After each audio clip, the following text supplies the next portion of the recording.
Hello, and welcome to episode 189 of Checkpoint Chat. My name is Alessandro Barbosa. I'm joined by Matthew Figuera. Look how happy he is. I'm just thinking how cold it is. Got You're my just blankie grinning on. at the cold weather. I've got some Oh, gloves got the I'm going to put blankie on here, and I'm not Is that what you taking call on Lupin now? timestamps. Just call him a blankie. He's a blankie. No, you know, He it's, is I mean, Lupin. He's elsewhere. you would know now because you're a proud cat dad. The weather, well, cat behavior indicates how cold it is. So in summer, Oh, yeah. want nothing to do with you. Winter, Mhm. want everything to do with you. Mm-hmm. Do they sleep on your bed? That's a difficult thing to like quantify because they do sleep on the bed, but they also fucking annoy us on the bed. Come at 3 a.m, want to chew your hands, want to chew your ears. Okay, but wait till they're older, because then you'll forget about that. And when they're a lot older, you're gonna wake up in the morning, and you're gonna look at how you and Shani are spread out with your legs like whatever angles, and you'll find that 20% of the bed is yours, and the rest belongs to the cats. Well, That is science. today we had the one cat Toby between us as we woke up. So I don't know. yeah, Our he cats was don't. just chilling there. Our cats don't do that. They'll go on the outside, and Yeah, then and then just push you they off just, the bed. I move up a bit, they move up a bit. We move up a bit, they move up a bit. And you wake up, you're like, I'm literally on the edge of the bed. It's because they want to keep you warm. So you're moving up a bit, and then they're moving up to keep you warm on your back. Yeah, but why they're not- actually doing why you a not- service. Why not lie between us? I mean, Warm that's both not of in us. their nature. They're making sure that you and Lenska can remain intimate. It's fine. Wow. They don't want to get up and disturb that. I just watch horrified. Just like, oh God, I'm not getting involved What in is going on? that. Yeah, but it's cold. It's Yeah, I it's know very I know I'm getting old, because I don't think I've ever complained about the cold this much in my life. And I feel that But every I year don't feel like it's been this bitter this early Oh, in in a past long years. time. Yeah, I don't know. It's I don't know. Nah, it's bad. It's Winter horrible. in I Joburg hate is just it. the worst. It's look. Yeah. I know other places get colder, but it's also the dry air. I just hate it. Mhm. Well, to be fair, I would still take it over Cape Townian winter. Like my dad was in Gordons Bay this past week, and he was sitting. I mean, there was some flooding there, so it wasn't like Sure. this is the normal winter. But like imagine it being cold, Mm. and then it's raining, and then it's wet everywhere, and Yeah, it's just see, like but we were in Cape Town last year, even earlier this year, and I don't know, their winters aren't quite Joburg winters. Joburg, you go inside, you freeze. Cape Town, it feels like if Mhm. you're outside, it's windy, it's cold, but inside you're fine. I don't know. It's So we have that like very bitter chill that We they don't do. get. I don't think they Yeah. get that, and Yeah. that's the chill we all hate. Oof, Feel it it's in your so feet, bad. feel it in your hands. Even even last night while I was just chilling and playing some games, I was just like, man, I can't wait till it warms up so like my hands can feel a bit warm while I'm holding a controller or something like that. That'd be Fighting great. Millennia and Elden Ring, not a fun time with cold hands. I feel Oh, I like can imagine your reflexes are much slower. Oh God, it's It's the fine. You can worst. blame those 200, at least 150 of those deaths were because of the cold. You would think we're going to divulge into Elden Ring now. I mean, I'm just going to stop Of course we myself there. I'm not going to get into it because No, good friend I of the set show, you up Mick, perfectly for it. Mick pointed out earlier this week, he's like, it's funny how you guys always end up talking about Elden Ring. Like, Well, I mean, I played Elden Ring this week, so oh boy, let's yeah. go. I mean, Let's talk about some prep Elden yourself for more of that. Yeah. Ring. My goodness. But yeah, no, it's damn cold and it's just not pleasant. Even even yesterday, I went out onto the balcony because we have that. The one thing we do have is a great winter sun. I think we like do. standing in the sun and photosynthesizing feels real good. Yeah. But even yesterday, I went out onto my balcony and I was there for like 10 seconds. I was like, the sun isn't hot enough to like take away the cold air. This air is just horrible. And I just came back inside is like not- very despondent. Not ideal photosynthesize heat. Yeah. Going back no, inside. Poor plants, enjoy your time outside. Oh my I hope you God. die of frostbite. Do you whisper that as you walk in? I hope you die. Yeah. Well, I hope not. I keep feeding them water, and if they die, I'm just going to be sad. It's just such a waste of time. So just the expression "feeding them water" sounds so funny. You don't water your plants. You feed them water. Feed them water. Do you do They're the airplane? alive. Do you go, here comes a choo-choo. You've got some water in a teaspoon, and you just shove it into the soil. There's a good plant. Yeah, exactly. That's. I mean, when people grow plants, that's how it works. How do you think poison ivy got so close to her plants? She fed them from birth like that. Yeah, but yeah. I have no counter argument. You're right. We just if you did that to your succulents, they wouldn't die. Sure, yeah. Well, succulents are impossible to kill, just about. You say this, but I've developed a skill whereby I can kill my succulents fairly easily just by overwatering them constantly. Yeah, that's your first mistake. Rule number 1, get a succulent. Rule number 2, never touch it again. The thing is, you do it. need to water it at times, but then it's like, it's so finicky. It's like you give it just too much water. It's like, I'm drowning now. Thank you. I'm dead. It's like, help. You give it a drop. Like, oh, are you crazy? Yeah, too much. What's going on? Oh, goodness. I don't know how they survive in the wild because that's some bullshit. When it rains, they must just drown. Like, how are succulents a thing? I mean, they aren't succulents. I mean, they're not predominantly in desert landscapes, but I mean, I imagine a cactus chilling in the middle of the desert and there's hardly any rain. So it's not really drowning. It's just surviving, I guess. But when it rains, it must be like so much water. It's suddenly just like too much water. And then it dries. And then it just falls over and dies. Good for a year, just about. Good for a year. I have enough water for this whole next year. But yeah. I think the problem is the ones they always sell it like you know, you go to Woolworths or whatever, you get those little cute ones in little pots. They don't have draining holes at the bottom. So if you give them any water, there's no way for that water to escape. So it just chills at the bottom and then it causes rot. And yeah, so I've killed a lot of succulents. Maybe the worst Batman villain, the succulent killer. Poison ivy, where all my plants are dead. Batman comes, he's like, what am I meant to do here? What are you even threatening? Have you seen that meme going around? There's a trend on TikTok where, so you've watched the Batman, obviously, and at the beginning of the film, they sort of set up how notorious Batman is by showing a whole lot of petty crimes taking place and how most of them end up not happening because they look at a dark alley or just darkness and they get scared, like, oh, like Batman could come out and sort me out. Yeah. So there's this TikTok thing where they'll, like, here's the format. It'll be the TikToker watching or doing something and then looking at the bedroom door, which is open but like dark beyond, and then like getting scared, going like, oh my God, like Batman, you know, could come sort me out. So for example, the one is like watching anime on an illegal website in Gotham. so the guy's happily watching his anime, looks at his door, sees the darkness, and just like starts shaking. It's too good. That's fantastic. And it's got that hardcore the Batman theme, like that heavy orchestra, like boom, boom. Dun, dun. God, I love it. That's so good. I love that. TikTok's great. I'm glad you keep me abreast of all the trends. I know all the trends. Although I'm still behind things. Let me tell you, Fortnite's where all the actual trends happen. I'm learning all the new lingo. What the kids are saying these days. I don't even understand so much in Fortnite. I mean, we were playing the other day and you and Kat were like, oh, there's a spaceship. We need to go there and dance. And I'm like, what are we just doing? For quests. It's just the quests. We're just vibing, man. I thought we were shooting people. Well, after we dance on the ship. And then we had to dance on the top of someone's car while they were driving. That was a whole other quest. Like, Fortnite's a weird thing now. And now we get to plant gun trees that persist between maps. It's great. I mean, when you say it out loud, it sounds silly. Only when I say it out loud. Only when you say it out loud. Plant gun trees. What is this? I mean, it's true. What else do you get from those trees? Bandages and guns. And shields. And ammunition. Shields. And you have to weed your gun tree.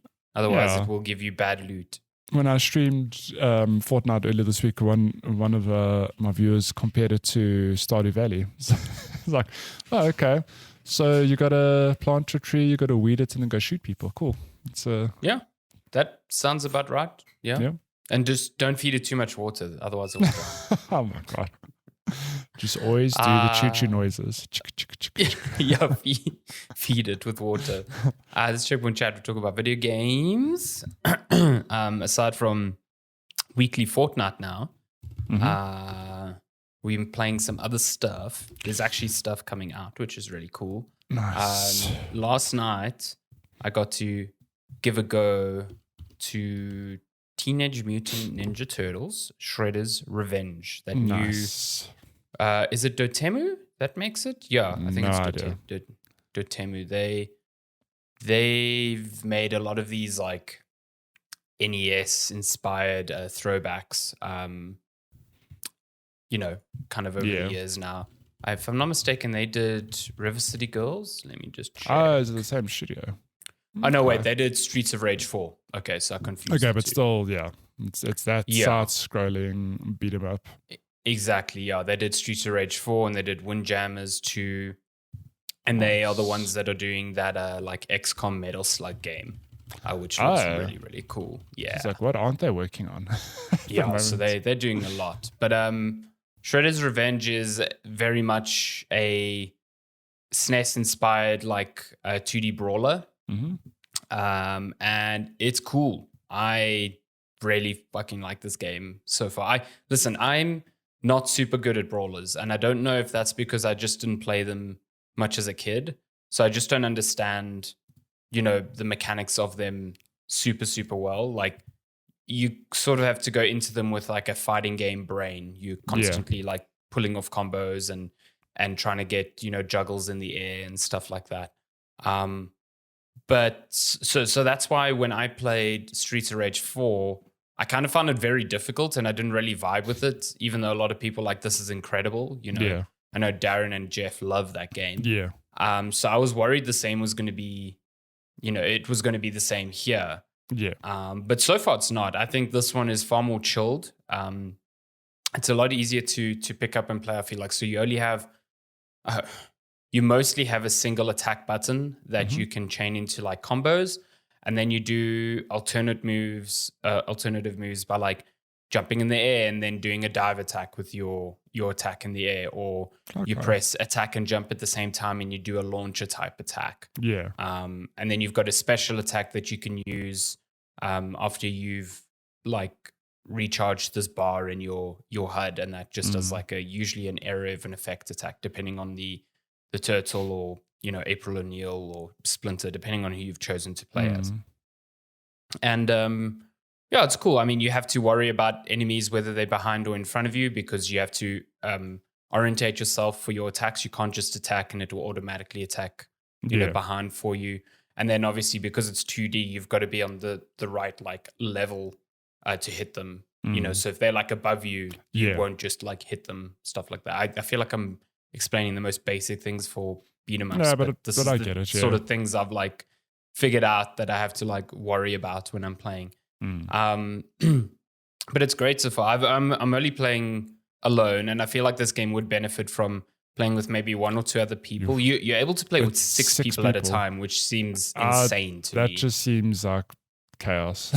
I mean, the screens themselves aren't that big, so especially some of the boss fights, they're in like very smallish arenas. And even with just me playing alone, I felt that they were a bit cramped. Yeah. So with 6 players, I'm like, this will be impossible to kind of navigate. You'd just be getting knocked down constantly. Yeah. But I think with maybe two other people, maybe having like 3 people on the screen, that'd be a good like balance. I think. Are you playing on Game Pass? Oh, on Xbox? Yeah, so it's out on Game Pass. Yeah, so I'm playing on Xbox just because it was easiest to pick it up there. But it's on PC Game Pass as well. And I think it's gone online. I don't know if the multiplayer is only local. I'm not actually sure.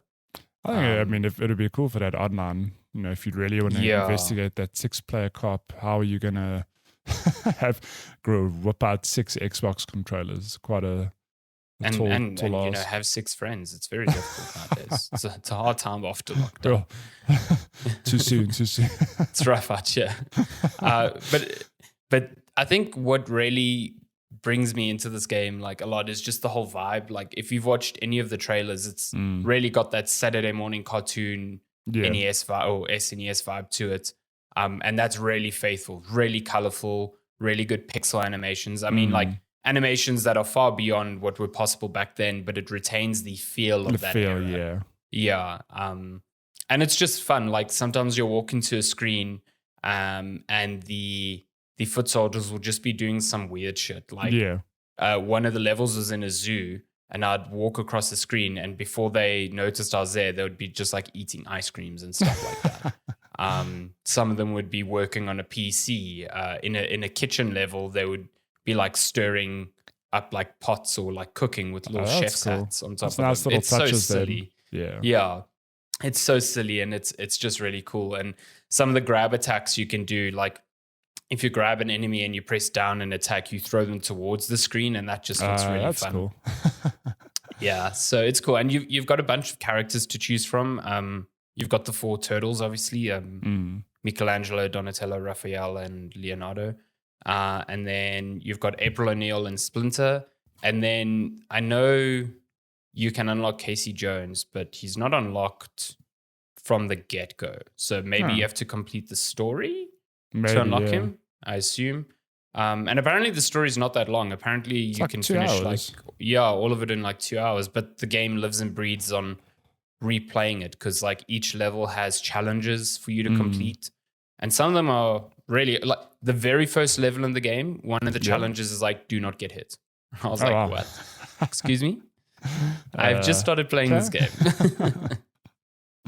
But others are like, don't take damage from like dangerous obstacles in this level like more than 3 times, or use traps to damage enemies 4 times, or complete the certain combo on enemies X number of times in level. So there's reasons to go back, and I think I've been playing mostly as Michelangelo, and I reckon all the turtles fight differently. They all have different like they all have different stats based on like speed and range, and I think that comes down to the weapons they wield. You know, obviously like Michelangelo's got those like nunchucks, so he has a bit more range than say Raphael with his little forks.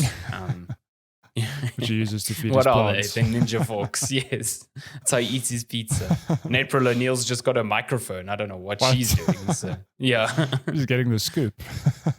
Just getting the scoop while punting people in the head. Sure. I see there's a screenshot here on Dotema's website where she's actually just hitting people with like a camera stick. So that's cool. That's interesting. She's got a whole journalist. I mean, that's how we used to get around in E3. To get around people, you just got to hit them with the tripod. Sticks, with the tripods, man. That's what they are. It's the best. The boss fights are really cool as well. So each level obviously ends with a boss fight, and the ones I've played so far, like I've faced Bebop and Rocksteady, and then there was like a vehicle level, so I faced like a big like Jeep that they were in. The real hard boss fight, Jeep. A Jeep. Wait till you get to the end game and you fight Land Rover. And then after that in the zoo, there was a boss fight where it was like 2 people at once, which was chaos because like as soon as I was hitting one person, another guy was like knocking me to the floor. So they're really fun. They're inventive. They got like very noticeable and predictable attack loops that you can kind of get around, but they're still challenging in their own right. It's just a fun game, and I think it's really, really cool that it's on Game Pass because I don't think, after Streets of Rage 4, this is not a game I would have bought outright because I would have thought, well, it's the same. I'm going to have the same bad time with it. But now, because it's on Game Pass, I'm actually kind of like tempted to go back to Streets of Rage 4 and be like, actually, maybe I'll understand this game a bit better now and, appreciate it a bit more. So, it's fun. It's good. I would recommend you play it.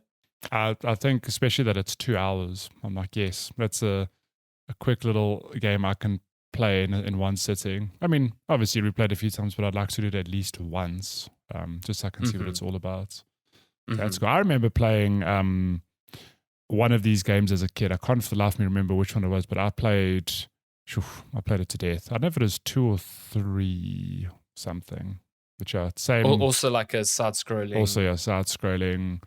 Good TMNT goodness. I'm sure it's like adopted from a lot of that. Oh yeah, you know. It all took a lot of inspiration from that.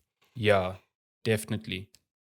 So yeah, it's a good time. I kind of really hope that there's online, because then we could play. Put it that way. Yeah. We could play on a stream or whatever. But if there isn't I kind of understand why maybe it doesn't. Maybe it's a sort of like a latency and lag thing. That might be an issue. So we'll see. But yeah, I didn't really focus enough to tell you one way or the other if it has or doesn't. So yeah. Didn't check the menu. Bad review. And the menu's so basic. It's just like story mode, how to play, and options, and that's it. Well, then maybe it doesn't have online, because it would have said play online. Maybe, yeah, maybe you're right. We'll never know. Oh, it's also got a really good soundtrack. That soundtrack is sure. really, really cool. I think even while I was just chilling on the overworld menu as I was navigating levels, I was just on my phone for a bit, and Shani actually remarked, she's like, "What are you playing?" And I was like, Teenage Mutant Ninja Turtles. She's like, it sounds cool. So I was like, she's like, you're 30 years old. That soundtrack was pretty cool. Well, yeah. And it's got that classic theme song at the beginning with the, animated cartoon opening. Oh, it's in my head right now. It's so amazing. Good. That song is I need to grab timeless. Timeless song. Yeah. Real good. Real good. And then very quickly, I played more Elden Ring. It's good. Elden Ring. It's shocker. It's good. I beat Godric the Grafted finally. Everyone says this boss is easy. I struggled on him more than I did Margit, I think. I think I struggled personally more on Margit than I did on Godric. I don't know. Maybe I was just being very impatient with Godric, and eventually I just figured out I needed to only get hits in here or there, really just let him attack me. Oh, small opening, cool attack. You know what I mean? But you'll find, with any From game, there's going to be bosses that you go, damn, that was nearly impossible, and others you go, that was easy. And then I'll say the complete opposite. The age-old example of, recently Dark Souls 3, it kept pestering you have you fought Dancer of the... Oh, the Dancer, the Dancer, because that boss gave me such a headache. You're like, oh yeah, beat it first time. I feel like I was drastically over-leveled when I faced her, and that's probably why. Because that is one of the most memorable fights for me from that game. So excited for you to get there, and then do the dance of the boss fight, go back and forth, figure out the attack patterns, and then you come out and say, oh yeah, I did it first time. It's very upset. Yeah, you see, for me it was so easy because every hit I was putting on the Dancer was straight up an eighth of her health. So it was such a quick fight for me. But so yeah, I guess that's the beauty of these games as opposed to a game like Sekiro or even Bloodborne to an extent. Yeah. You can really overlevel yourself to a point where the bosses are kind of pushovers. Yeah. Doesn't really apply in game. But I mean, I think in game that doesn't apply. It's interesting how obviously different builds play into that thing of whether the boss is easy or not. Because on my second playthrough, I was on a boss last night, not Millennia, because she's just a pain in the ass. But I was on a story boss, which on my first playthrough I think I beat him the first or second time. Last night I just couldn't. So I died maybe 10, 11, 12 times before I finally got it. I was so irritated. I was like, I know how to do this boss. What's going on? But it's different so easy. builds, different stats. Sure. Yeah, that happens though. But I'm glad you're enjoying the game.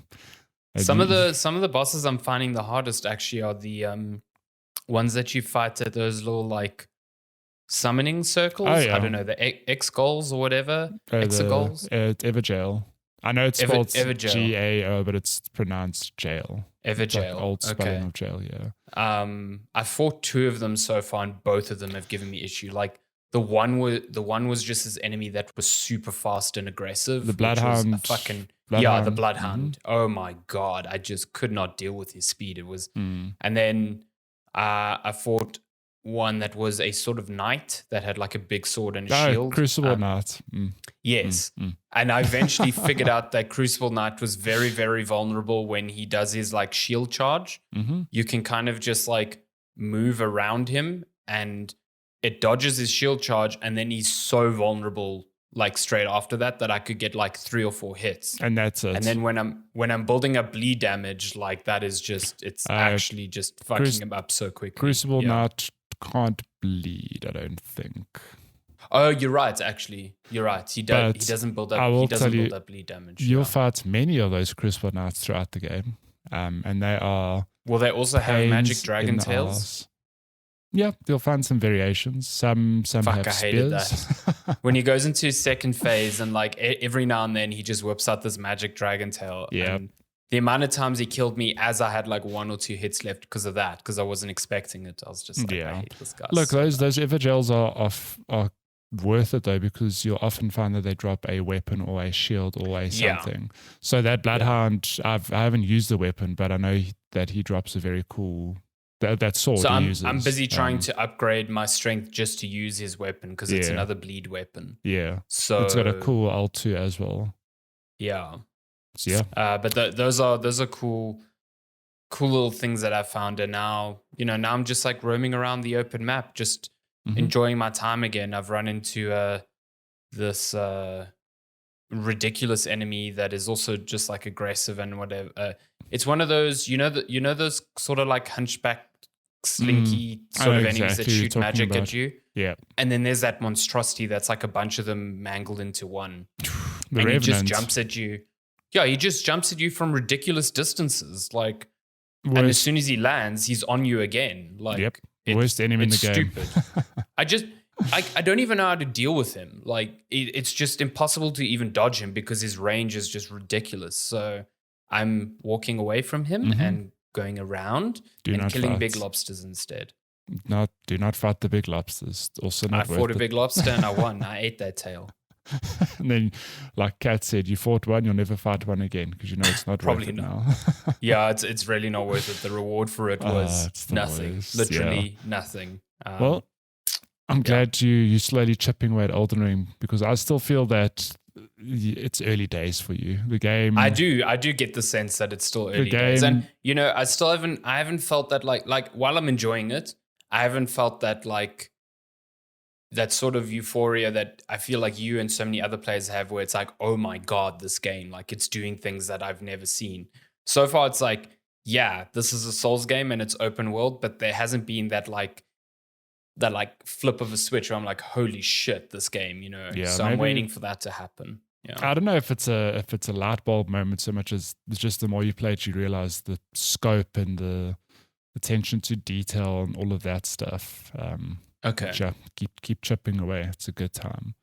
Yeah, it's a good time. I need to be more consistent with my chipping away because I think part of the reason I found Godfrey so hard was I took a long break from the game because review stuff. And then when I came back, I just had no idea like what the sort of pacing was again.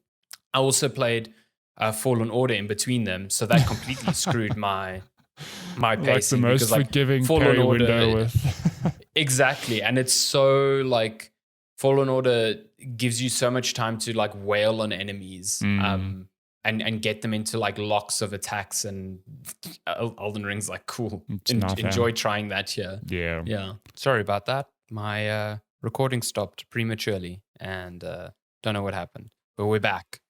So yeah. That's what happens when you talk too much about Elden Ring. Even Adobe Audition gets sick of it and it's like, I'm done. Yeah, I'm done with this. So yeah, Elden Ring good. That's all I have to say before Adobe shits the bed again. What have you been playing this week, Matthew? So, I've played... Sorry, I'm trying to multitask here. Timestamp and notes. So I'm not going to talk about Fortnite, but we have been playing a bunch of Fortnite, and I'll just say that I've been enjoying the heck out of this season. Yeah, I'm going to keep vibing, keep grinding away at that battle pass. Keep vibing.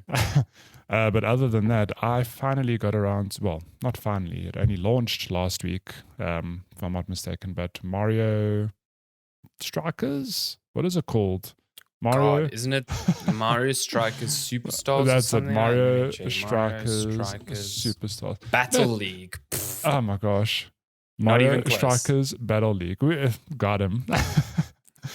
Which, if you did not know, is, just a Mario version of the football game. It's football as you know it with Cristiano Ronaldo. Not soccer, football. Yes. Football. All those other bozos, but with Mario and friends. And of course, as you can expect from a Nintendo spin of a sports game, it's not just typical football as you know it. There are power-ups, there are different mechanics, there are things that would not fly in a normal football game that, are perfectly okay here. God, I lost the name. Mario Strikers Battle League, let me just commit that to memory, is a 4v4 game where you basically make a team out of existing Mario characters. So anyone from Mario to Yoshi to Wario and Waluigi, all present and accounted for. The best, the best in the business. But there's no story mode, I guess. So all you can do is you can play online or you can participate in cups against AI, which I imagine get progressively more difficult. Akin to like a Mario Kart. Where you get your basic tracks with some easier cup AI. And you get all the other cups with the 4 tracks in each and whatever. Exactly, but the difference is that you're playing on a single field and you just play against, I guess, different variations of teams. So it's a bit light in that regard. But in terms of actual gameplay, it's a really fun football game. Like I said earlier, it's not quite FIFA. It's more arcade in nature in that you've got your 4 players and throughout the game, power-ups will land on the field. So anything from a mushroom to make a player run faster to a banana peel to drop behind you. To obviously stop. Wow, this is like Mario Kart. Holy it's exactly like Mario Kart. No blue shells, but you do get red shells and green shells. But yeah, there is some depth to it in the sense that, it's not just a matter of pass the ball, shoot, short pass, lob, shoot, whatever. There are mechanics built into the game where, if you do a slide tackle, it's not just a matter of you pushing the slide tackle button. You have a bar that you build up, to sort of power up your slide tackle. And if you pull it off, you'll absolutely destroy the opponent. no red cards in this game. You push them over. I was about to ask, where the fuck is this referee? Jesus. Blue shells, red shells and green shells, and you can just like slide kick people. It's actually quite funny because you can slide people that don't even have the ball. Oh, wow. Okay. So like, you'd see this Yoshi defending at the back here. Go down. Get wrecked. Get fucked, Yoshi. There's in terms of defense, there's that, there's a power bar for slide tackling, but the same applies to shooting where there's just a power bar for, if you've got breathing room, no one's attacking you, you can charge up a shot, which ups your odds of getting a goal. And is this the same power bar? So do you need to balance? No, it's completely separate. Yeah. Okay. But I think it's a problem because the game has these built-in mechanics, right? It's not a thing of, look, you could probably jump in and just play, but I advise that everyone who plays it does the tutorial because there are some mechanics to learn in the game. But I found that it's proving to be relatively easy. And I don't know if that's because I'm still, in the early cups of the game. But I've got it down that I know exactly how to shoot that I'll get a goal like 9 out of 10 times. So yeah, I guess. So it feels like almost like those older FIFA games. You're like, if I press shoot for this long in this position, the goalkeeper's never going to fucking get it. Yeah, you figure out how to, quote unquote, break the game. I mean, I've had results 10-0, which is great. So I think in that regard, it's probably better to play against people. Like, I'd love to play online. I haven't tried it yet, but playing against people must be quite a thing because then, when you've got these violent slide tackles and all these power-ups going on the field at any time, I imagine it's good fun. But yeah, not that it's not fun against AI, it's just it feels like there's no challenge. Yeah. But I've only played about 2-ish hours, so Yeah. Have you played with anyone online yet? No, I haven't played online yet. I've only played against AI, so I need to test that out. I'm a bit nervous though because knowing Nintendo's online. I'm keen to see. I'm also keen to see like you go online and suddenly you've lost 10-0 and you're like, wait a minute. Damn, this game's real deep. This game has depth suddenly, all of a sudden, yeah. Yeah. And so what is like your preferred team composition? I've been rolling with I think Mario is always, in every game he appears in, he's the most balanced, like good offense, good speed, good stamina. He's the real vanilla character of these sports games. I've got to have a Luigi there. Okay, obviously. And then the just for representation. Got to partner them up. We've got a Rosalina and a Princess Peach. Is Rosalina Luigi's girlfriend? No. Luigi gets no one. Luigi gets his ghost dog. When I say partner up, I mean we pretend that one of them is his partner. But you're trying to set him up on a date, and Rosalina's like, fuck this guy. Yeah, we all know Mario's the golden boy. Even Peach is like not super sold on Mario, but it's the franchise. She keeps running into Bowser's arms. I mean, Mario, take a hint. Like, come on. It's the branding opportunities. It's the Nintendo company saying you guys need to be together for publicity. And deep down, Peach actually hates Mario's guts. Sure. She just wants to be with Bowser. I hate to see it. So maybe she actually just wants to be with Luigi. You never know. Never know. So I've only played a handful of hours. So on a surface level, the game's real easy. Maybe, like I said, the later cups present more of a challenge. But all that said, it is fun. Like, I am enjoying it. It is fun to just dive into a more casual football game when all I've played over the last few years is FIFA. And when I play FIFA, it's usually against people who are really good at FIFA. So I just get destroyed. Yeah. Fair enough. Yeah, the arcade sports can kind of level the playing field in that regard. I do wonder if it will give like the same sort of feeling as like used to be, what was it back in the day? FIFA Street. That was more like an arcade sort of football game. And it reminds, there's no power up, there's no fucking mushrooms in FIFA Street, but it was also like 4v4, very small arenas. You're scoring a lot of goals. Sounds like a good time. Yeah. Do you prefer this to golf? I don't know. I know Mario Golf had its flaws, but I still enjoyed the heck out of it. Like, I'm a sucker for any decent golf game. That's true. If there's a power bar and there's a whole bunch of courses to play and there's spin shots and those sort of things, I'm easy to please. But I mean, look, if you put them on the same level, I can say that they're both, Mario Golf and this football game are both very accessible. But again, as Mario Golf has some depth to it, so does Battle League. There are mechanics there that you need to learn, to get the most out of the game. But it's not complicated. It's just there are things to be aware of. Yeah. But I'll come back to it. Give an update. Yeah, I want to hear about your online bouts, like whether you get absolutely wrecked. Next week, this time, I couldn't find an online game. So we'll see. Cool. Is that all you've been playing? That is it. Nice. Should we glide on over to game releases then for the week? So we can tackle the deluge of news. There's so much news that we have. So let's look. We are looking at game releases from today, June 18th, up until next week, June 24th. June. Fall Guys. There. Damn, didn't know about that game. Never heard of that one. Before. First up on the list, Fall Guys Ultimate Knockout, finally coming to Xbox One and Switch. I think this is the day it also goes free to play, if I'm not mistaken. So across all platforms, it will be free to play. So that's cool. If you've not played Xbox, Fall Guys, they're getting Halo skins on Xbox. So that's cool. If you haven't played Fall Guys, it's real good. Could you imagine that like opening song that's just a banger, just like mixed with the... It's great. Oh, gosh.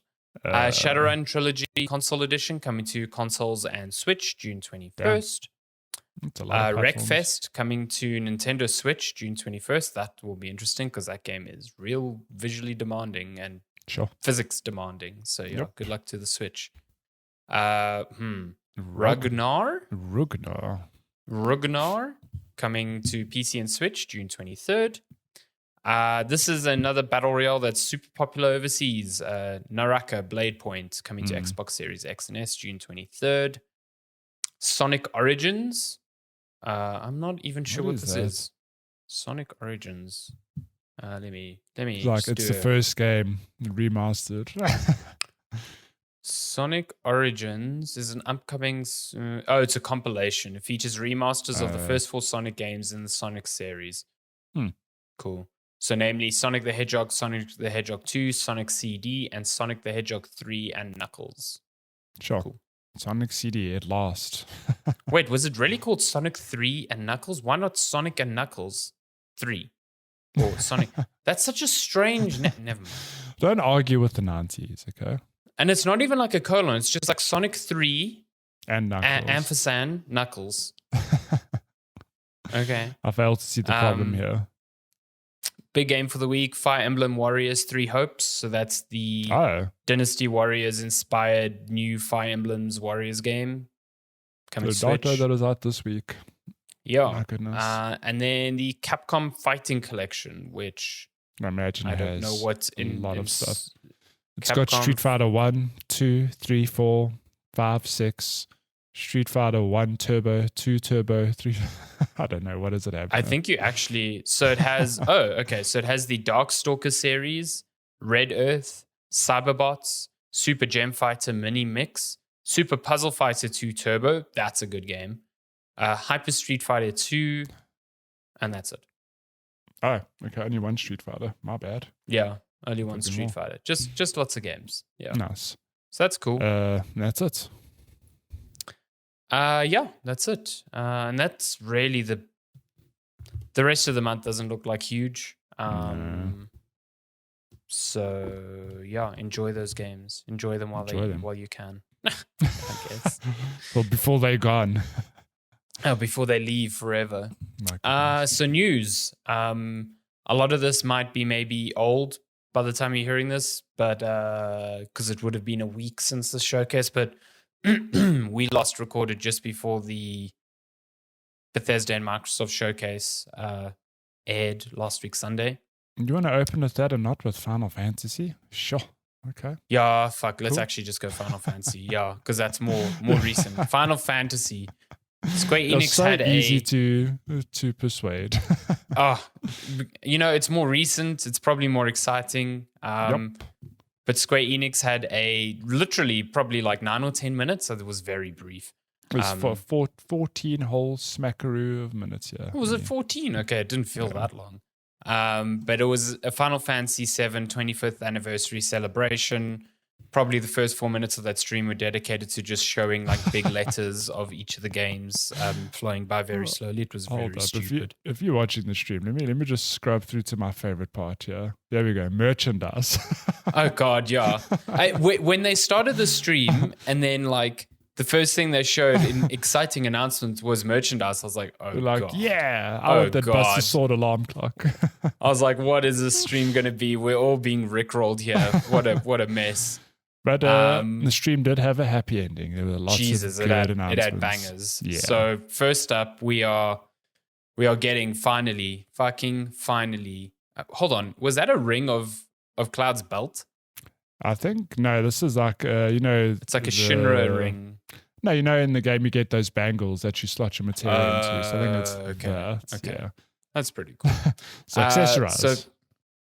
So I mean, they showed off updates to First Soldier, which is that online season 3 of this. I had no idea we're on season 3. I still, for some reason, thought this game was not out. I thought it was in like beta or something. So. No, it's a mobile online shooter where you're playing different soldiers. I mean, it's fine. It's fine. The first big announcement was another look at the Final Fantasy VII like remake remaster thing that's coming to mobile phones. That is kind of combining the stories of Crisis Core and Final Fantasy VII. Yeah. I think this is called Ever Crisis, if I'm not mistaken. Ever Crisis, yeah. And it seems like, at first I was like, okay, this is just another way for them to tell the story. Like, it's got your turn-based battles, and then you've got very chibi-like characters running through environments. But then at the end, it sort of suggested that this might tie into Remake in a completely different way, because you saw Sephiroth in like the outskirts of a fiery Nibelheim, but then he kept alternating between like the normal Sephiroth and young Sephiroth. And I'm like, what is going on here? So, Yeah. Don't know. I think they've got some shenanigans planned for. I think so. Remake, and I think that sort of ties into the shenanigans that they're pulling with part 2 of Remake, which we'll get to now soon. But yeah, I think they said a beta is coming later this year for this. Yeah. So, and this is going to be released in parts as far as I know. So yeah, pretty cool. Look at that Sephiroth with short hair. Damn. What is going on? What a snack. What a snack. Next time you see Shadi, say I went to the fridge to look for you, but you weren't there. My snack. So definitely a great pickup line. So now we're like 9 minutes into the showcase, and it's just like, and then the bangers just start dropping. So we're getting a remaster / remake of Crisis Core. Finally, after fucking finally, 15 years later. So has it been 15 years? Yeah, because I think it was 2007. So if you do not know, Crisis Core is a prequel to Final Fantasy VII, and it only ever launched on the PSP. So if you did not have a PSP, you missed out on this real good game. Phenomenal game. But let me tell you, it's coming to every damn platform under the sun now. Yeah, quite literally. I did not expect that. I actually thought they'd just keep this on like Switch, to be honest. But yeah, it's so Crisis Core, like you said, prequel to the events of Final Fantasy VII, kind of explains the origins of Cloud and introduces a new character called Zack. Good boy Zack. Yeah, who is the original. Well, he's the one that has the Buster Sword, and stuff like that. Yeah, so you know of Zack, but you learn how they came to be in Final Fantasy VII. And it kind of explains a lot of the events to do with Sephiroth in 7. Like this is kind of where he starts becoming unhinged. Yeah. So yeah, it's a great game. It's got a really cool battle system, I think, a real-time battle system that works with like this sort of like lottery mechanic where you're spinning like numbers and getting special attacks based on combinations you're getting there. It's just a really good game. And at first when I was looking at this footage, I was like, oh, okay, it doesn't look too different from the PSP version.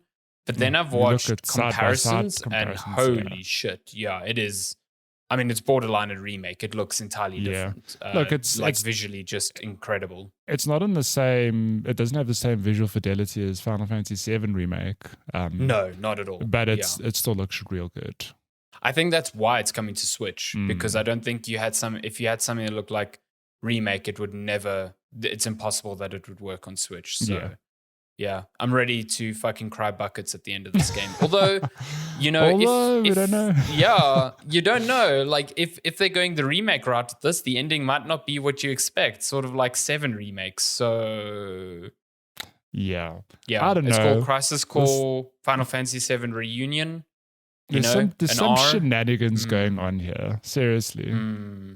Yeah. So that's coming out. So that was unexpected and very cool. Very exciting. That's out later this year. And then the big one, finally the first trailer for the second part of the remake trilogy, definitely still a trilogy. And this is called Final Fantasy VII Rebirth. Boy, remake, they leaned heavy into whatever fucking shenanigans they are. So this is going to be quick spoilers if you have not played Remake. Virtuaz. Yeah, essentially the whole of Remake is kind of like the characters in Remake fighting against predestined like fates that kind of just, it kind of means that they're fighting against the events of the original game. You see these like ghosts throughout the game, and eventually you find out that they are the ones trying to keep the game on track, like trying to keep the game according to the story that you expect it to follow. Yeah. And literally at the end, you fight embodiments of these expectations and kill them. And so everything after that, technically, is expected to be a new story because now you've broken free from the constraints of the previous game. Yeah. And this trailer leans into that so hard. Yep. Like, you've got Aerith quite literally referencing events of the past or events to come that you can still change. You've got these flashbacks to Zack, who now in this timeline is apparently still alive, maybe. Well, that's what they hinted at in the last so... game, that he's still alive. He never died at the end of Crisis Core. Yeah. So how that comes into play later will be interesting. My money is on Aerith not dying anymore. I still think she will. I think they won't change that. I think if she's communicating with a past self, she knows she died eventually and maybe can prevent it this time. But she has to die for the planet, though. Does she, though? Also, now we have two Sephiroths, essentially. We have the Sephiroth in our current timeline, and we have Sephiroth who has already lost to Cloud multiple times. So what is he up to type of thing, If you're coming into this with no reference, I'm so sorry. Yeah, good Lord. Like, everyone was like, oh, this is just a remake of 7. It's like, nah, you need to know 7 backwards and forwards to even know what the fuck's going on here. If you've played 7, I'm like, oh, yes, okay, I see what's going on here. Multiple Sephiroths. Oh, yes, this is cool. Yeah, I'm very keen for this. I think this game in the first one, Barrett dies and then comes back to life. So, like, fucking everything's on the table. Like, nothing. I'm excited. They said that this is coming next winter, which is a very vague window because winter could mean late 2023 or early 2024. And knowing these games, it will be delayed anyway. So and I reckon 2024 is a solid guess. PS5 exclusive. Actually, there was a lot of expectation that 7 Remake would be announced for Xbox at the stream, and it wasn't. So I wonder if that's ever happening. I'm surprised because for some reason I thought it was a timed exclusive. It was thing, for a very long time. That's how it was described. So PlayStation, like, nah, fam. And this one's only on PS5, no PS4 version. I think Crisis Core, though, is on everything. Yes, Crisis Core is Xbox. on all the consoles as well. Listen, if that game runs well, the Switch is going to be the perfect platform for that, I think. Yeah, I'd love to play it on Switch. Let me just double check here. Oh, we're going to see Zack and Aerith rekindle their relationship again. It's on literally everything. Cool. God, that game, fuck. I'm so jealous of people who have never played that game because it's just so good. Prepared to cry. Yeah, prepared to cry.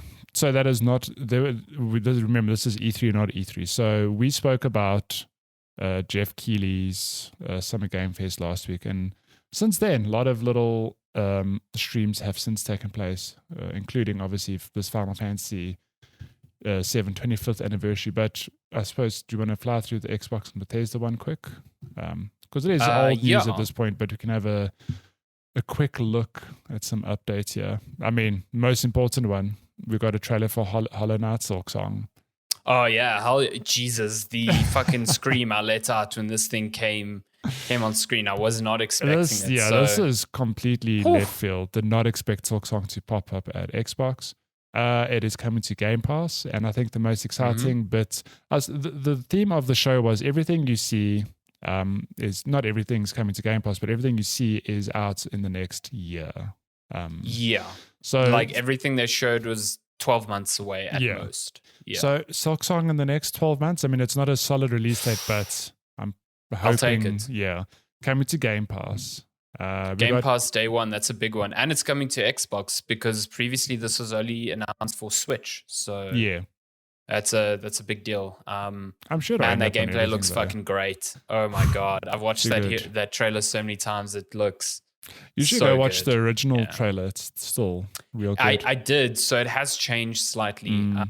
Especially the HUD, some of the elements they have changed, but from what I can tell, the movement of Hornet kind of hasn't. Like when I played it at E3, I found her to be, the original Hollow Knight, the vessel or the character you play as, he had a very cardinal like movement system. It was up, down, left, and right. Yeah. Hornet is very diagonal. Like all of her moves are diagonal, so you're attacking diagonally and stuff like that. So it's quite an adjustment. But yeah, looks great. Cool. Looks fucking great. Got an update on Raidfall, which looks fun. I think it looks cool. I'm kind of keen on this. It's like, I mean, it's very easy to reduce it down to Left 4 Dead, but with vampires. But, you know, Arcane, this is Arcane Dead. with, Red 4 Dead. Oh, God. This is Arcane Studio that is being led by Harvey Smith, who is the mind behind like Dishonored and Dishonored 2. And he seems to think you can play this game alone and like stuff like that. So I'm giving it a lot more credit than what was shown there, because it does look like a Left 4 Dead based on what they showed. I mean, obviously I'll play it. It's just the trailer. I was like, yeah, looks okay. It's fine. Yeah, it looks very different to what Arcane is usually making. So yeah, I get that. The Rick and Morty creator revealed a game called High on Life. Cool. A lot of people thought this looked cool. I thought it was like fine. It's just fine. Like a shooter with weirdness, that you'd expect from Justin Roiland. So yeah, that's coming out this year. This was a pretty big deal. Riot Games on Xbox Game Pass. So obviously League of Legends and a lot of these games are free to play, but if you have Game Pass, for example, you get every single champion in League of Legends. Yep. That's crazy. That's you get all the champions in League of Legends. The same for the mobile spin-off Wild Rift. In Valorant, you get all the agents. And in Teamfight Tactics, you get a bunch of stuff. Same with Legends of Runeterra, which is, I think, their card game. You get a foundation set unlocked. So, yeah, this is a big deal. And I do wonder if this means we'll start getting games like Valorant and League on Xbox as well. I mean, Valorant, I always thought was coming to console at some stage, as is Wild Rift. So I think it's an indication of they will end up there at some stage. Yeah, probably. And if they've made this deal, maybe it will be like these games are only available on Xbox, not on PlayStation. Yeah. So yeah, that's big. I mean, I think people keep forgetting that League of Legends is still like one of the biggest games in the world. It's huge, yeah. In terms of player counts. So like this is a huge deal. So yeah, that's cool. And I think that's also going to give Xbox Game Pass a huge injection in numbers, because people who play League of Legends will just go, well, instead of having to buy every champion, I'll just subscribe.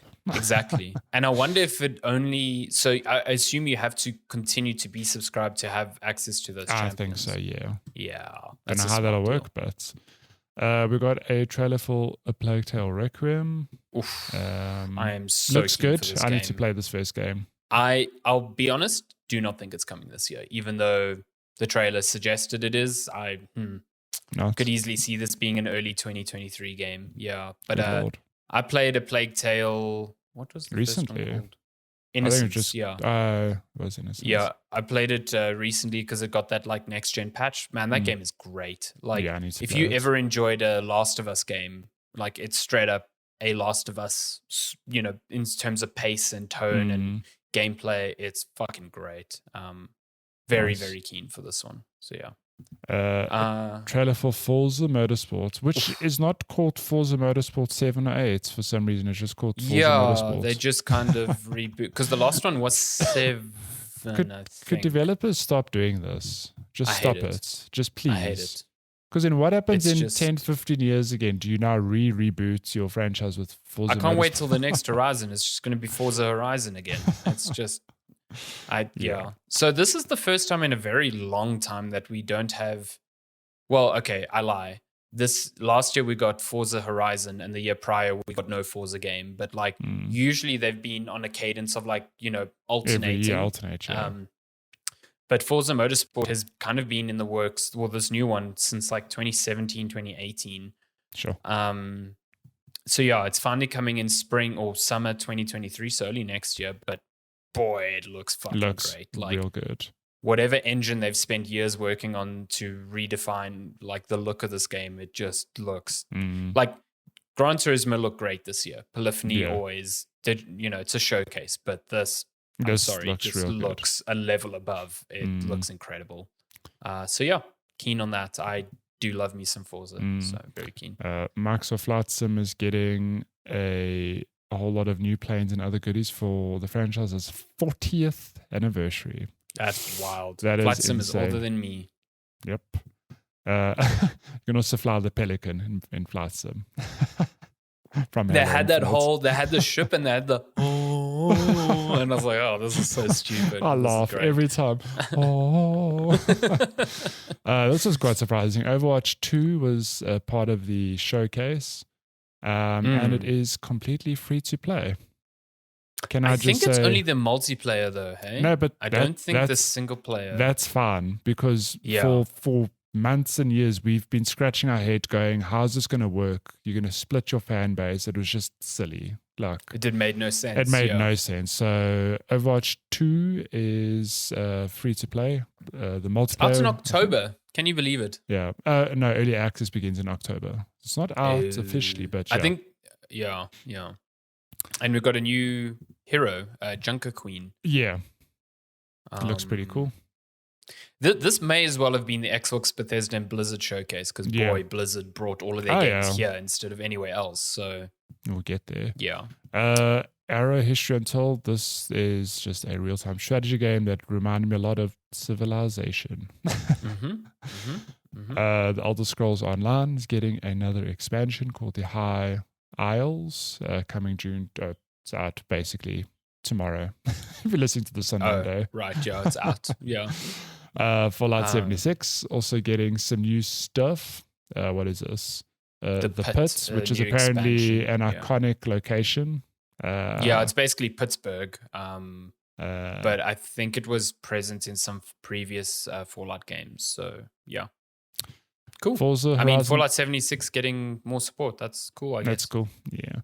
Forza Horizon 5 getting some Hot Wheel action with some vroom vroom Hot Wheels, which is really cool. I'm keen on this because they did this with Forza Horizon 3. Was it not? Well. 4 was what I think it was 4. 4 got the Lego stuff. Yes, 4 got Lego. Yeah, okay. Hot Wheels was originally in 3, and it was fucking great. It was just so much fun. It was like they turned Forza Horizon into like Trackmania essentially. So you could race like a Ferrari on these like loop-de-loops. It was so silly. Nice. It was great. Yeah, I'm so keen on this. Vin Diesel Simulator Arc 2. Fuck's sake. Is expected in 2023. Cool. Okay. Dinosaurs. Scorn got new gameplay and a release date. I don't like this game. This game just makes me feel funny. Yeah, I'm not a fan of this at all. It's some real H.E. Geiger like. No, I don't like it at all. Skip.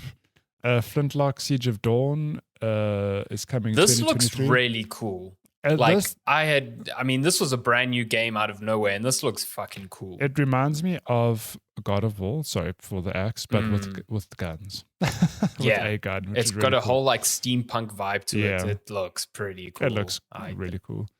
Yeah. Minecraft Legends is a new game from the Minecraft peeps, expected in 2023. It is.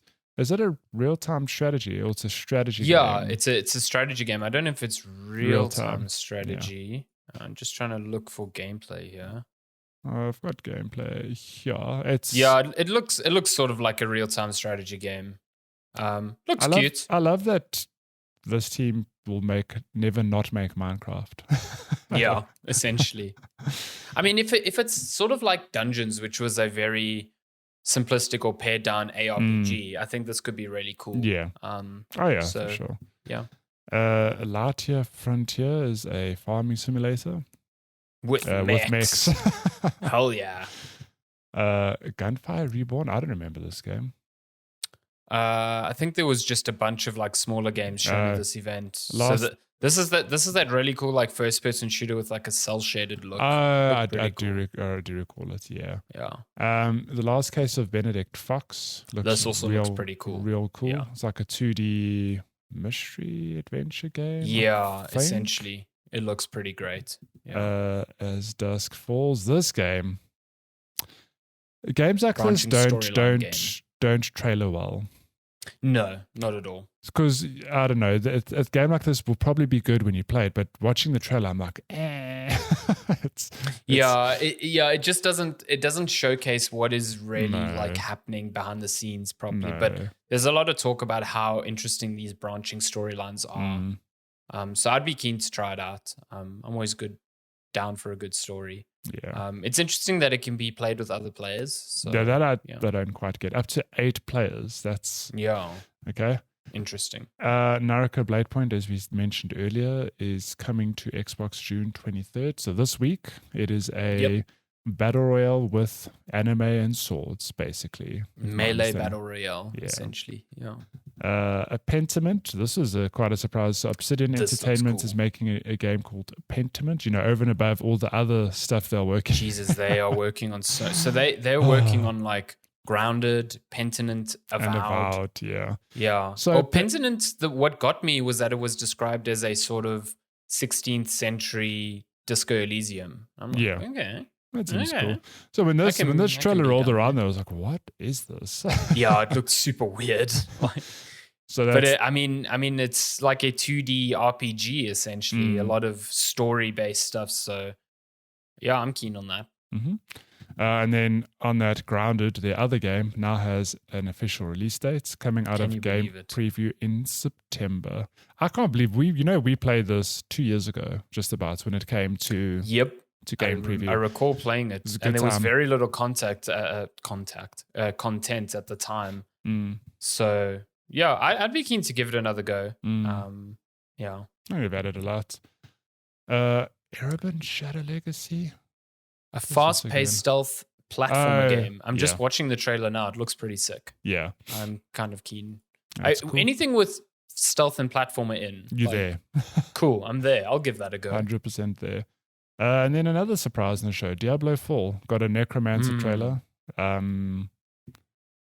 yeah, it's got crossplay, cross progression, and it's expected in 2023. I watched this trailer, and because I'm playing Diablo Immortal, I just thought, shit, I cannot wait for Diablo 4. Like a non-free-to-play, just a base entry into the franchise for all that loot.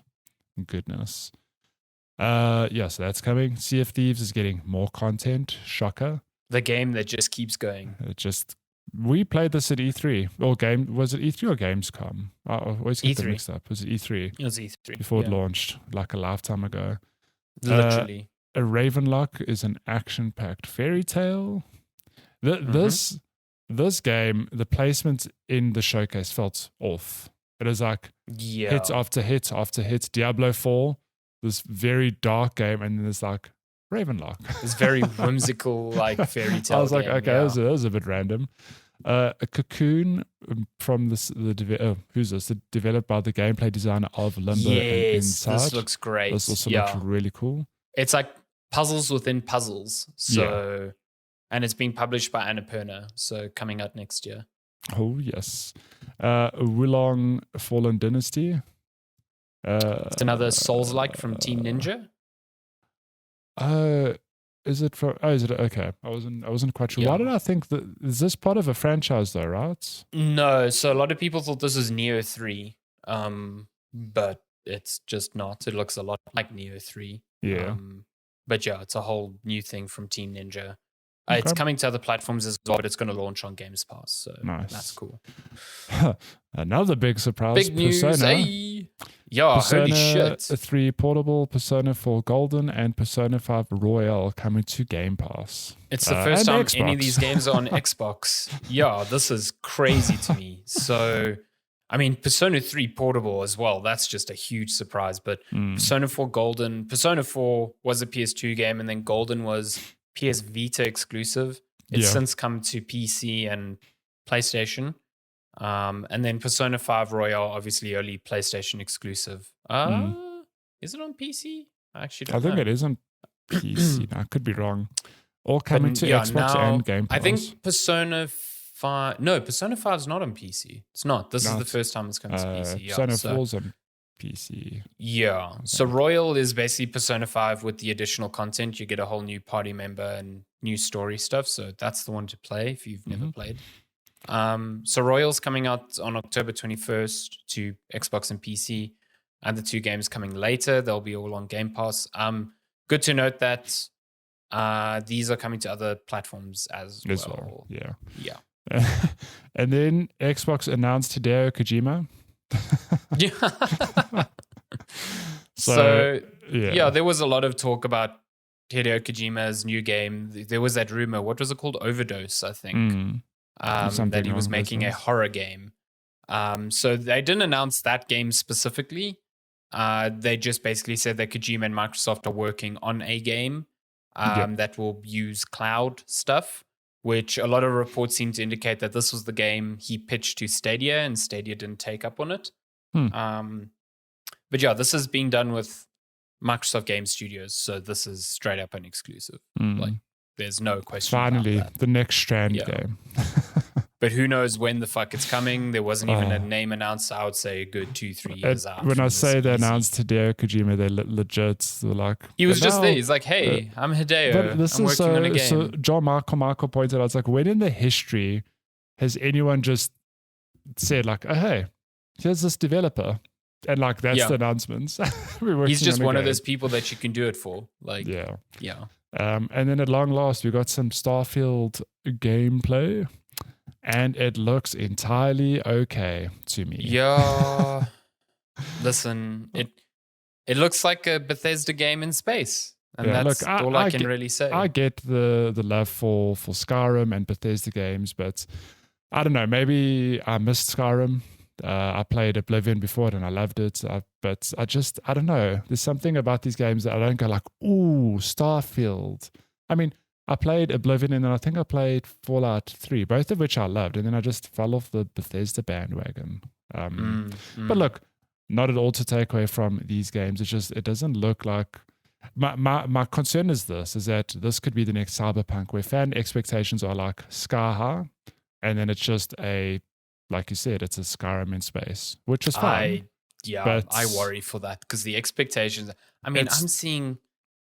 The way people spoke about this after the show, and they're like, this is the most ambitious game I've ever seen. I'm like, am I watching the same fucking gameplay? Like, what is going on here? Like, sure, okay, I'm not going to be reductive and be like, this is just No Man's Sky, because it isn't. Mining shit in space is not...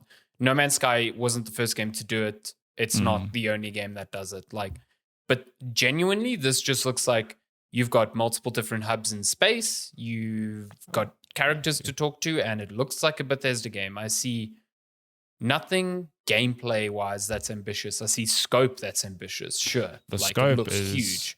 But that's what terrifies me about it as well. Yeah, look, how many people around the world gasped, or not gasped, let out an audible sigh when Todd Howard was like, every planet can be explored. You're like, okay, that's pretty cool. And then he says 1,000 planets. Yeah, I was just you just lost me. Sake. Like come on. on. I was saying at the office that if you have a solar system, and say for whatever reason this game takes place predominantly in one single solar system, there are 6 planets to explore. Even then, I'm like, full-size planets. That's like a lot of map, a lot of ground to cover. But when you just throw out numbers like 1,000 planets, you lose me because I just know a lot of those planets are going to be empty. Yeah.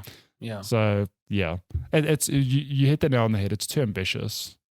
Like you're throwing out these big numbers, and I just don't know if the final game will hold up to that. It's I just don't. Oh, it wouldn't be a Bethesda game without a hacking mini game or a fucking lock picking mini game. The way it's been spoken about and the way people are speaking about it, you're right. It reminds me a lot of Cyberpunk. And granted, at the time, I was one of those people that after seeing the showcase at E3, I was like, Jesus Christ, the ambition of Cyberpunk is incredible. But the difference is Cyberpunk demoed well. You watch that trailer, you go, oh my God, like the gunplay looks good. The environment looks good. This, I look at the gunplay, I'm like, it just looks janky. It looks like... Yeah, the gunplay looks awful. It's like genuinely awful. It doesn't look like a demoed well. It's like Cyberpunk really, I watched it, I was the same. I was like, damn, like this game looks What's amazing incredible. is that the gunplay still looks drastically better than it did in Fallout, so... improvements, I guess. Look, it's coming. The thing that did excite me though was the ship stuff. Yeah. Like customizing your ship, and the ship combat looked pretty good. And for once, the character models look pretty fucking great. I won't lie. So we're gonna get a lot of penis ships. Calling it. Absolutely. Absolutely. So listen, I'm still willing to give this game a go. Oh, yeah, but like after this, I was like way more lukewarm on it than before seeing this footage. Yeah, so, my message to everyone is this: just temper your expectations. I think if you're expecting Cyberpunk 2.0 in terms of, you know, pushing the medium forward, like I don't think this is that. I'm happy to be proven wrong, but I don't think this is that. But yeah, that was the Xbox showcase. That closed out the show. It was really good. Like there were a lot of surprises it was a I good did show. not expect. Yeah, it was Microsoft's best show in years. In a long time. Just I think lots of games, and all of it was gameplay. Yeah, so, and I think this is finally what we've been waiting for. Where, I mean, it's weird to say this because a lot of these weren't necessarily their studios, but it feels like there's this cadence coming where Xbox is now in a place to show all the shit they're working on. Game Pass is like paying off now because they're adding all these games to the service. You go, damn, like Game Pass really just continues to be the best value for money, like hands down. Absolutely, yeah. And they showed that was what the showcase was about. Like all of these games coming to Game Pass. Yeah. All within the next 12 months. Like they put out that image at the end. Graphic, yeah. That was just like, check out all these games coming in the next like year all to Game Pass. It's ridiculous. So yeah, they hit the nail on the head in that regard.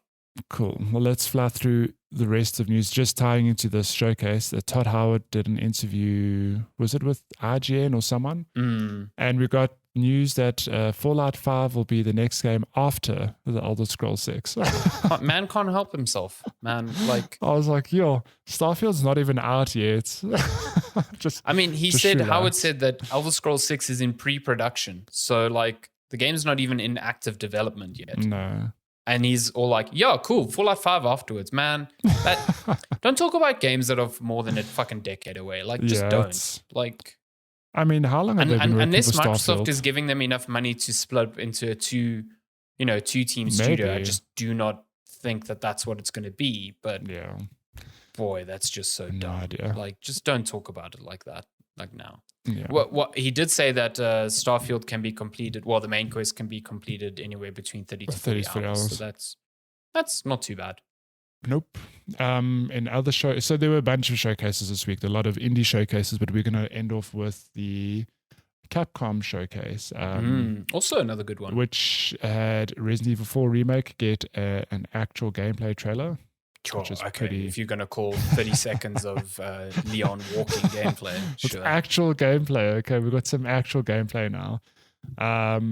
He has a good jacket. Yeah, we got some interesting news for just Resident Evil as a whole. So Resident Evil Village Winter's expansion includes Shadows of Rose story DLC. So if you haven't played Village, okay, avert your ears. Okay, because they're just spoilers abound here. Sorry, my camera's being weird. But yeah, so this DLC takes place after Village. Well after Village, where you play as the daughter of Ethan Winters, Rose, who has some powers or some shenanigans going on here. But this expansion, I believe, takes place in the mind of whatever that thing's called that she's holding. Sorry, what's it called? The Megamycete or something. Consciousness of the Megamycete. So it turns out, if you haven't played Village, you shouldn't be listening to this, but the Megamycete is kind of like the root of all the shit that's happened in Resident Evil. It's where the T-virus originates from. It's why Ethan Winters could just like fucking put his hand back on his wrist and just put juice over it, and then it reattaches. It's some it's just some herb juice. Just put some lychee juice and it's reattached. It's done. Oh my god. I don't know, but Rose kind of like has these powers, so it makes sense that the expansion is going to be about her. I wonder if this will round out her story completely. I'm actually surprised because I thought the Village DLC would be, how they did with 7 of, oh, hey, here's Chris's perspective, or here's another character who was in the village at the same time. Like a parallel thing, I didn't expect like a pseudo sequel, if I could call it that. I don't know how long it is. It does feel like sort of like an epilogue. Yeah. In an expansion. But it makes sense given the massive time jump. But what's quite cool is that well, no, when I finished Village, I was like, damn, where's the franchise going? So at least this DLC will maybe give a more definitive indication of like, what are they doing next? Yeah. Resident Evil Village's Mercenaries mode will soon let you play as Lady Dimitrescu, so you can be a walking tower of terror. Cool. Cool. Resident Evil Village is getting a third-person mode, which is also really cool. If you want to, if you don't vibe with the first-person perspective of the games, which I don't know why you wouldn't vibe with it, but if you want more of a classic Resident Evil feel, you can now play it in third person. I'm so curious to see how this works because there's so much of that game that only works because it's in first person. I think this is 100% for whoever's finished the game is like, I want to play it again, but I want it to feel different. So because there are moments in that game that do not play in third person. No. Like the hand chopping scene, the baby scene. No. Oh, no. So, we do not talk about House, what is it, Benevito? Benevito. Jesus, what a great sequence in that game. Yeah. My lord. The Resident Evil 7, Resident Evil 2, and Resident Evil 3 are getting, they actually have next-gen upgrades available now. So a good excuse to revisit those games because they're going to look even better somehow. They already look good. A small update on the PC side. They did roll back. Rolled back, yeah. Yeah, they get, you now have the option to choose the new versions or the old ones because essentially when they put this out, you only had the choice of the new ones and that raised your minimum specifications for the games and it only ran on DirectX 12, which was causing some issues with mods, especially some VR mods.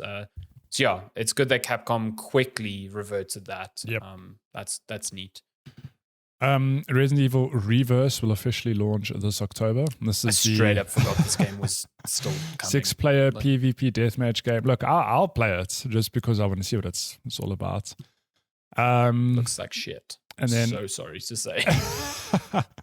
and then ending the. Oh wait, I lie. Not running at the showcase. We got another trailer for Monster Hunter Rise, which also now has a demo. So if you want to give that a bash before it launches end of this month. Described as a massive expansion. I am all in on this. I am about to buy Monster Hunter Rise for PC. I'm going to be carried through the base game by John Michael, who's got endgame gear. And I'm going to be ready for this expansion. I cannot wait.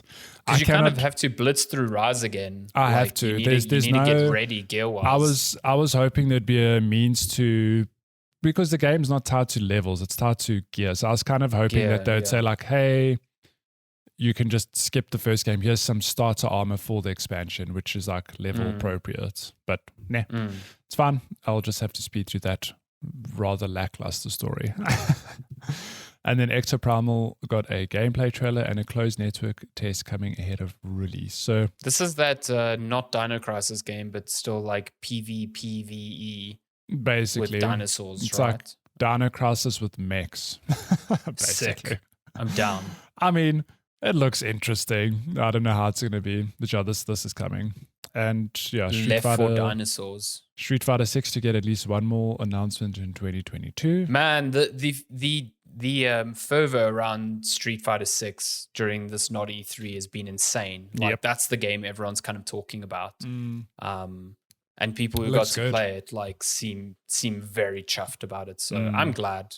Final Fantasy fans deserve this. This is hilarious. Dragon's Dogma 10th anniversary event teased, but no sequel announcement. Can confirm that sequel has been announced. Yeah, they had an event. They had like a separate Dragon's Dogma event like during the Square Enix one, and they announced Dragon Dogma 2. Dragon Dogma is a game I never played, but has, obviously has that fan base attached to it. And I think the sequel, it is a Dark Souls-like in a way. So I reckon I'll give the sequel a go.